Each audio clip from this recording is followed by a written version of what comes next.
من آمده به یه آموزش ناب بدم. مطمئنم خیلیاتون مشکل دارین که مثلا یه عکس خیلی بزرگ رو میخوایم بسازیم داخل مصفحتون ولی نمیتونیم. تنها چیزی که اینو سیو میکنه اینی که هست اینجا، بعد میذارین رو اولی که زدید، بعد این برنامه رو نصب میکنید. شما این برنامه رو نصب میکنید،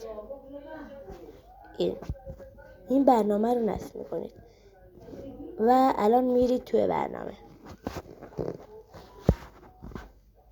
وقتی که رفتید توی برنامه میزنید هر کدوم که دلتون بخواد، یه دوربین یا گالری. من میزنم گالری، هر کدوم که دلتون خواست. حالا یه عکس انتخاب کنید. حالا اینا رو نبینیم شما. یه عکس انتخاب کنم. از اینجا انتخاب میکنم، خود عکس ماینکرافت انتخاب میکنم بچه. بعد اینجا که آمد این گزینه رو میزنید. اینجا که آمد این گزینه پای اینجا اینو میزنید و میذارید که سه بشه. بعد که شد گزینه بالایی رو میزنید. این گزینه بالایی اینو میزنید و اینجا این پایینی رو میزنید. اینو میزنید.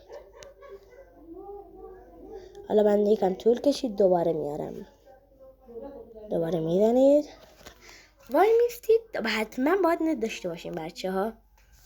بعد این بالایی رو میزنیم، بعد این پایینی رو میزنیم دوباره. خب بعد این بالایی آخریه، بالایی رو میزنیم، بالایی بعد صاف یا من میزنم سمین صاف. خب دوباره اینو میزنیم.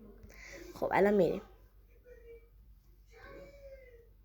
خب بچه هم الان نگاه کنیم. رفتیم توی بازی و میبینید من واسه صفحه بچه بیارم اینجا. خب میریم بالا، میریم نزدیکش و بیا بفرمایید. توی تقریبا چند دقیقه میتونید اینجور عکسی بسازید به همین راحتی. بعد تیکو میزنید و میشه. بعد میرید تو ماینکرافتتون. بعد از بس بچه نگاه بازی سنگ باید گوشیتون خیلی قدرت داشته باشه. نگاه از بستی سنگی بود پرت شدم بیرون. از بستی که بازی سنگی بیا دوباره پرت شدم بیرون. بایستین پرت نشده باشم. دفعه بزرگتر ببینم.